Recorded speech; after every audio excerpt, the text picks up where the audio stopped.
Bom dia, pessoal. Obrigada aí pela presença de vocês. Agora a gente vai começar aqui o quinto painel, falar um pouco de ações e comentários da B3. A gente vai focar aqui em governança corporativa e ESG, tá? E aqui, para me ajudar nesse painel, eu estou com a Luísa e com o Felipe. E eu queria que vocês se apresentassem aqui para o pessoal, por favor. Bom dia, pessoal. Me chamo Luísa, eu sou advogada e cheguei na B3 quando a B3 virou B3. Então, desde esse período, tenho acompanhado aí essas ações da B3 para melhorar sustentabilidade e governança nos nossos emissores, né? Essas ações voltadas para fora. A gente tem um olhar bem ativo interno, mas também a gente tem esse papel de indução. E dentro da B3, então, sempre estive também na área voltada a desenvolvimento dos regulamentos de segmentos de listagem, então nível 1, nível 2, novo mercado, e também algumas outras atividades que excedem um pouco isso. Olá, bom dia a todos. É um prazer estar aqui. Meu nome é Felipe Marino, né, sou formado em gestão ambiental. Eu sou analista ESG da B3, né, e responsável aí pelos produtos core em ESG da B3, né? Então, falando aí de índices de sustentabilidade, né, outras iniciativas aí envolvendo o mercado de equities em relação à sustentabilidade. Então, converso muito com o Vinícius, né, do primeiro painel. Então, é isso, é um prazer estar aqui. Obrigado. Legal, obrigada, viu, Luísa e Felipe. Bom, acho que a gente aqui conversou bastante, mostrou aqui bastante sobre práticas de governança, falamos de ESG, o pessoal apresentou aqui diversidades, e eu acho que a B3, queria fazer essa pergunta para a Luísa, ela sempre demonstrou preocupação com as questões de governança corporativa, né, encorajando as companhias a aplicarem boas práticas, né, nas organizações. E a gente viu aqui no estudo, né, questões de ESG e diversidade, né, muito ali aplicado aos quadros de conselho, diretoria. E nesse contexto, né, cada vez mais essa noção é ampliada, né, e são consideradas práticas relacionadas aos temas de ASG, né, que a B3 fala muito, que é os ambientais, sociais e governança corporativa. Você podia comentar para a gente um pouquinho mais sobre o anexo ASG? E quais são as principais medidas propostas pela B3 às companhias com essa iniciativa? Claro, Marcele, obrigada aí pela introdução. Bom, governança está no nosso DNA, né? Desde Bovespa, com a criação do novo mercado, a gente vem, ano a ano, tentando realmente trazer um pouco mais de governança para os nossos emissores, desenvolver esse tema. E, mais recentemente, o nosso olhar se voltou bastante também a questões ASG como um todo, né? E em 2021, 2022, nós fomos bastante provocados pela realidade de participação feminina nos órgãos de alta administração das nossas companhias listadas. Então, essa realidade aqui que o Cássio apresentou lá no início, de baixa participação feminina em conselhos e diretoria, também a realidade que a gente viu no ano de 2021 e 2022 das nossas companhias, a gente tinha aproximadamente 60% de companhias na B3 sem nenhuma mulher em diretoria e aproximadamente 40% de companhias na B3 sem nenhuma mulher no conselho de administração. A gente viu, então, a partir daí, uma oportunidade mesmo para trazer esse tema para as nossas companhias e desenvolver isso, porque a gente vê valor, né? A gente vê valor na diversidade, a gente vê valor na introdução desses temas, como as meninas apresentaram no último painel, e esses insights foram realmente muito importantes. A gente enfrentou bastante essa discussão lá atrás. Diversidade, introdução de questões ESG agregam, sim, valor, e a gente acredita nisso. Então, com base nisso, surgiu o anexo ESG. Ele foi divulgado no ano passado como um anexo ao regulamento de emissores, que é o nosso regulamento que se aplica indistintamente a todas as companhias listadas, independentemente de segmento de listagem. justamente porque a gente entende que essas são iniciativas que precisam extrapolar um pouco a discussão de novo mercado, de segmentos pontuais de governança. E o que a gente propôs, então, por meio do anexo ASG? É um documento, né, que propõe práticas no modelo Pratique ou Explique. Então, as companhias têm a possibilidade de aplicar essas medidas propostas pela B3 ou explicar o porquê elas não aderem a essa medida. E, então, foram estabelecidas ali 3 medidas em especial. A primeira delas, voltada à inclusão de pelo menos uma mulher e uma pessoa de comunidade subrepresentada no conselho ou na diretoria estatutária, trazendo, então, um pouco mais de representatividade desses grupos nesses órgãos de alta administração, justamente para fazer frente a essa realidade que a gente viu lá atrás e que continua, né, aparecendo bastante. Além disso, a gente tem uma medida voltada à inclusão de critérios de diversidade na política de indicação, nos processos de indicação para esses órgãos também, de modo que a companhia não pare simplesmente ali na indicação daquelas pessoas para aqueles órgãos, mas que diversidade seja considerada no processo de indicação de uma forma mais orgânica. E, por fim, inclusão de metas ASG associadas à remuneração variável de administradores. E aí, aqui, o nosso olhar ele sai um pouco simplesmente da questão SG, né, vai um pouco também para eventuais metas ambientais. E, a propósito dessa terceira medida, é justamente engajar mais a administração, né? Além de se ter pessoas ali na administração que representem esses grupos, a gente trazer esse engajamento a partir, né, de associação de remuneração variável para esses temas que, enfim, são extremamente importantes para as nossas companhias. Muito bom, obrigada por esclarecer aí essa questão do anexo. Falando um pouco sobre o novo mercado, né? A gente sabe que recentemente foi divulgado aí uma proposta, né, de evolução para o novo mercado, que está em consulta pública. E eu queria que você falasse um pouco mais sobre esse processo da evolução do novo mercado. Tá bem. O novo mercado ele é, então, o nosso principal, né, segmento de governança corporativa e, como o Cássio apresentou também, mais da metade das nossas companhias listadas estão no novo mercado. E desejam realmente aderir a melhores práticas de governança, mas, periodicamente, a gente entende que existe a necessidade de parar e pensar se o regulamento continua aderente às melhores práticas internacionais. Então, de tempos em tempos, a gente faz essa reflexão. O regulamento do novo mercado, desde a sua criação, passou por diversas reformas, diversas revisões. A mais abrangente foi em 2017, que criou ali diversas estruturas de fiscalização e controle nas companhias, por exemplo, comitê de auditoria, área de compliance, controles, enfim, entre outras. Em 2022-23, a gente teve mais uma mudança pontual de critérios de liquidez e agora, em maio, mês passado, nós lançamos uma nova proposta de evolução do regulamento do novo mercado, com esse olhar também de modernização do segmento e estabelecimento de critérios adicionais de governança. Essa proposta está em consulta pública até agosto, dia 2 de agosto, e qualquer pessoa pode enviar comentários, né? No site da B3 tem ali o nosso documento de consulta pública com o canal adequado para envio de manifestações.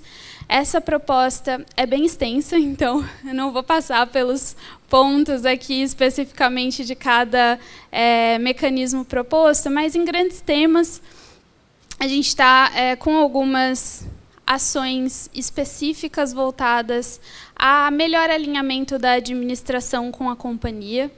Então, questões ali envolvendo disponibilidade de tempo de conselheiros, independência, também aspectos informacionais, possibilidade de a B3, em determinadas situações, sinalizar ao mercado que tem alguma questão importante acontecendo com a companhia listada no novo mercado.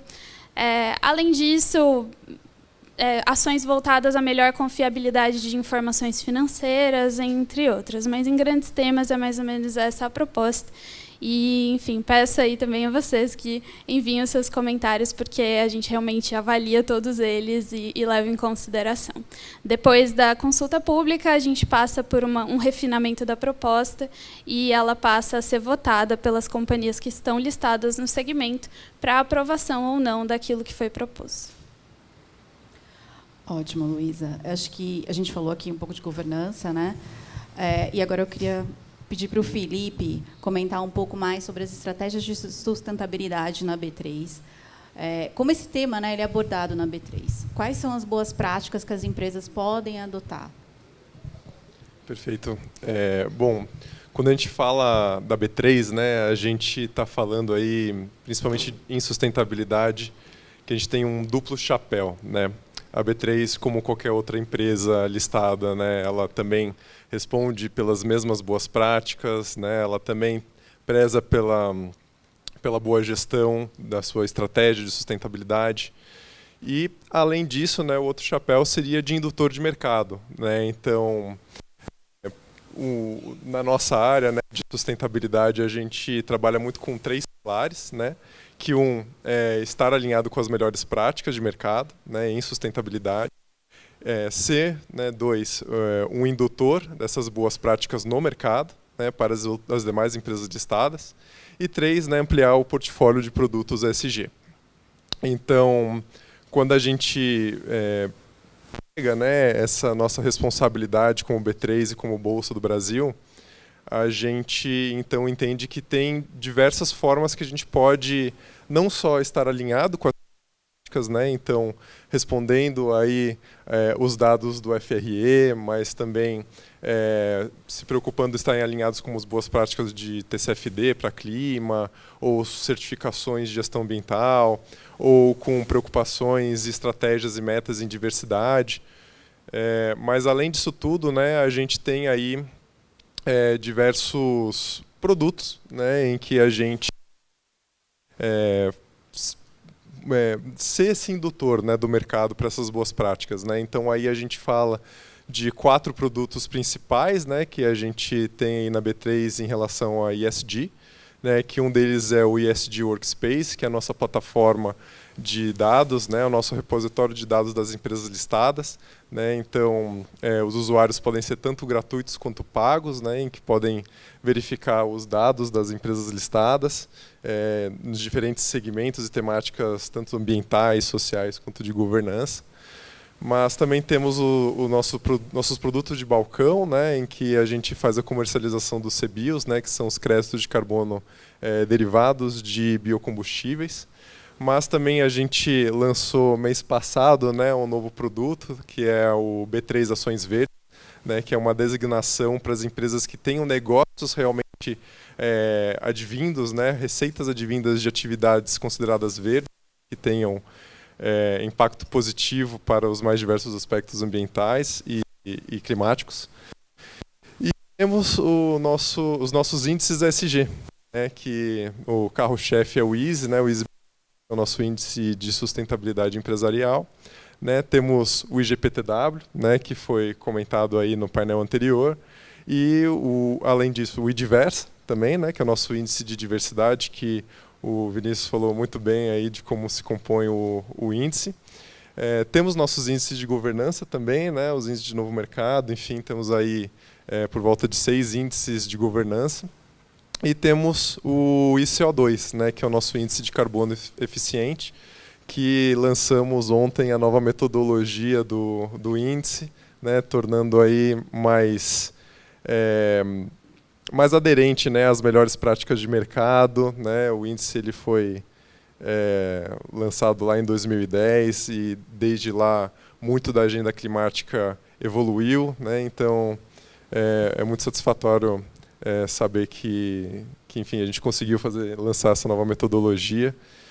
E, enfim, eu acho que todos esses produtos, no final das contas, eles precisam, né, a ser basilados, né, de dados, né, e o FRE, né, o formulário de referência, ele é um grande instrumento, né, para que a gente consiga aí, no final das contas, né, no final desse processo, induzir o mercado às melhores práticas ESG. Legal, Felipe. Eu ia perguntar para você a respeito dessa questão da parte de meio ambiente. Acho que você falou bem das ações verdes e do índice CO2. Mas, assim, como é que as empresas, como é que o mercado recebe esses índices? Isso é bem visto? Como é que isso impacta, de modo geral, assim, no mercado e para os investidores? Você consegue falar um pouquinho? Perfeito, Marcele. Eu acho que existem diferentes perfis de investidores, né? Então, existem investidores que são mais engajados, né, com as questões ESG, né, com as questões ambientais, sociais, de governança, né? Então, eles já esperam produtos que realmente reflitam, né, as teses de investimento mais atreladas a critérios socioambientais e de governança.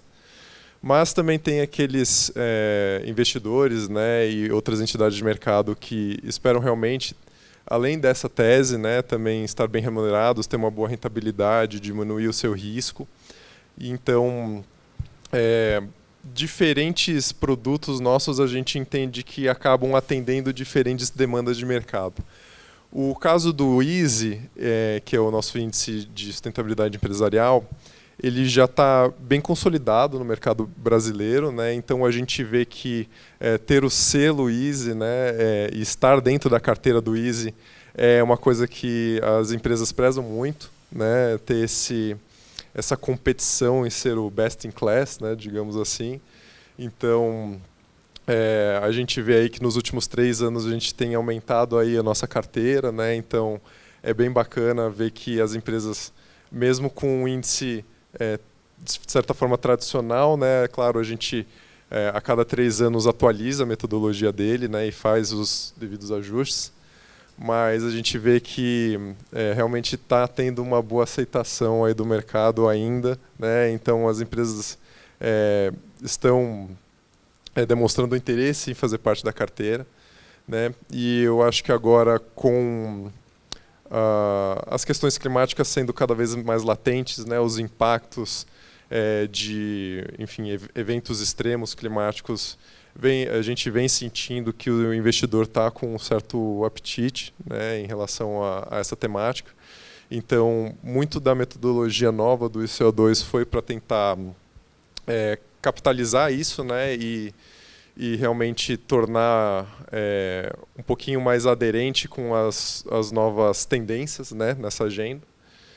E agora com o B3 Ações Verdes, né, que aí não é um índice, mas é uma classificação, digamos assim, né, a gente percebe que as empresas estão muito preocupadas em ter essa diferenciação, né, ter essa adicionalidade aí ao seu negócio e sair um pouco do discurso e falar, não, olha, não é simplesmente marketing, está aqui, está testado, a metodologia foi desenvolvida, tem entidades avaliadoras que estão atestando aí de onde vêm nossas receitas, de onde vêm nossos investimentos, né, que o nosso business realmente está atrelado aí a uma taxonomia bem desenvolvida e bem já madura. Então,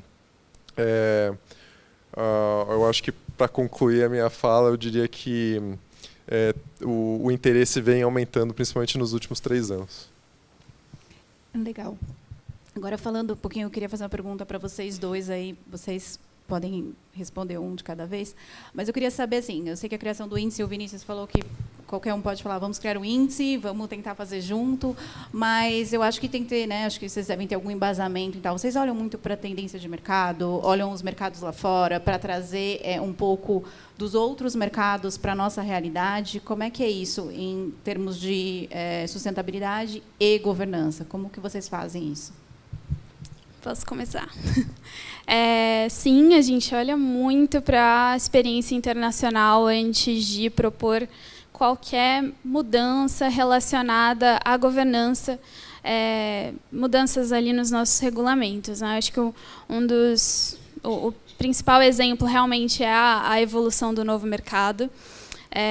Todos os pontos ali que foram propostos foram desenvolvidos depois de bastante pesquisa, e aí a gente olha para experiência de códigos de governança de outros países, mas também práticas de outras bolsas. Quando a gente avalia melhores políticas corporativas, critérios de independência de conselheiros, critérios relacionados à disponibilidade de tempo, tudo isso vem bastante desse estudo desenvolvido com base em práticas de outros mercados, né? Mas é lógico também que a gente olha para tudo isso e faz adaptações diante da nossa realidade. Quando a gente elaborou também o anexo ESG, a gente olhou várias bolsas, 6 principais que tinham alguma medida relacionada com aquilo que a gente estava pensando em desenvolver, mas foi necessário também olhar para a nossa realidade brasileira e ver aquilo que seria possível de se adaptar. Um exemplo é a própria definição de comunidade subrepresentada. Na época, a gente olhou para outros mercados e as definições eram múltiplas. Por exemplo, no Reino Unido era pessoa não branca. E a gente viu que se a gente trouxesse esse conceito para o Brasil, ia ser um negócio completamente fora da realidade, considerando a nossa demografia, né? E aí, nos Estados Unidos, por exemplo, tinham conceitos relacionados a minorias do Alasca, povos originários. E aí, quando a gente foi estudar, olhar para a nossa sociedade, a gente trouxe o conceito, né, de pessoas pretas, pardas, indígenas. Também, de forma inovadora, a gente olhou para a pessoa com deficiência, coisa que a gente não viu em outros países, e comunidades LGBT também. Então, a gente olha assim para fora, em termos de governança, mas a gente faz as adaptações necessárias também de acordo com a nossa realidade brasileira e o nosso mercado. Bom, falando do meu lado aqui, né, eu entendo que diversos índices, quando a gente vai fazer, né, um índice ESG, a gente faz um trabalho de benchmarking, né, faz muito estudo. Então, a gente entende como que outros provedores de índice, né, entendem aquele tema, né? Então, isso foi muito latente agora no nosso processo do ICO2, né? Em que a gente verificou o que a MSCI está fazendo, o que a Bolsa de Londres está fazendo, o que a Nasdaq está fazendo, enfim, quais são os índices que eles têm.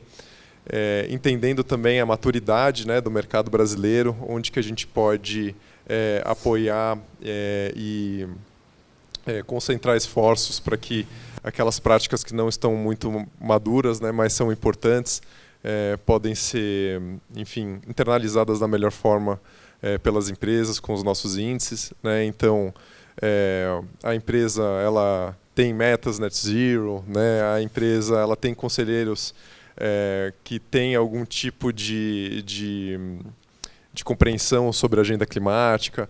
Então, essas diversas fontes que a gente bebe, né, para fazer algum produto, no final das contas, pela questão ESG, é muito importante a gente entender como que os dados são utilizados lá fora, né? Então, existem muitos aspectos técnicos, né, principalmente quando a gente está falando da questão ambiental também. Não se o social também, né, enfim, a gente tem que fazer as nossas adaptações com a realidade do país, né? No ambiental isso também não foge a essa regra, né? Então, no caso do B3 Ações Verdes, a gente foi a terceira bolsa no mundo a fazer um projeto de Green Equity, né? Então, e sendo que a primeira fora da Europa, né? Então vocês entendem que a realidade energética na Europa é muito diferente da realidade energética no Brasil, né? Os ecossistemas, a biodiversidade no Brasil é muito diferente da biodiversidade europeia, né? E, enfim, da América do Norte. Então, fazer as devidas adaptações, né? Pensando que muito do que vem lá de fora acaba sendo a vanguarda, né? Mas como que o Brasil pode adaptar isso, entender o melhor daquilo, né, como metodologia, e desenvolver algo novo e algo que atenda ao mercado local, né? Então, acho que esse é o grande desafio aí quando a gente está falando de ESG aqui no Brasil. Obrigada, Felipe e Luísa, nosso tempo acabou. E foi super enriquecedor, eu acho que vocês trouxeram pontos importantes aí sobre sustentabilidade e governança corporativa. Muito obrigada. E, pessoal, se tiverem dúvidas depois, eu tenho certeza que a Luísa e o Felipe vão poder ajudar vocês. Obrigada, gente. Obrigado. Obrigada.